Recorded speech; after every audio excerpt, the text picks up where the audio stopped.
រឿងសត្វដំរីបនទឹកនៅព្រៃធំមួយមានសត្វដំរីឈ្មោះថាដំរីធារាវាជាសត្វដំរីមានចិត្តល្អនិងស្រឡាញ់មិត្តភក្តិរាល់ពេលមានភ្លៀងធ្លាក់វានឹងទៅលេងក្បែរបឹងទឹកដើម្បីលេងទឹកជាមួយសត្វក្តាមសត្វស្វានិងសត្វទា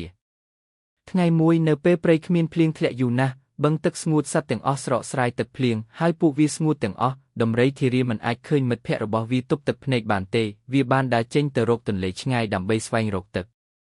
បន្ទាប់ពីដើរជាយូរម៉ាត់ដំរីធារាបានរកឃើញទន្លេធំមួយមានទឹកស្អាតនិងត្រជាក់វាបានយកច្រមុះដ៏វែងរបស់វាដឹកទឹកត្រឡប់មកបំពេញបឹងក្នុងព្រៃវិញពេលសត្វផ្សេងឃើញបឹងមានទឹកវិញពួកវាសប្បាយចិត្តណាស់ហើយអរគុណដំរីធារាចាប់តាំងពីថ្ងៃនោះមកសត្វទាំងអស់បានរៀបចំបុណ្យទឹកសូមអរគុណដំរីធារារៀងរាល់ឆ្នាំដើម្បីរំលឹកដល់ចិត្តល្អនិងការមិនចោលមិត្តភក្តិរបស់វាអត្ថន័យសំខាន់សត្វដំរីធារាបង្ហាញឲ្យយើងដឹងថាការមេត្តាករុណានិងការជួយអ្នកដទៃនៅពេលពួកគេត្រូវការជាអ្វីដ៏មានតម្លៃបំផុត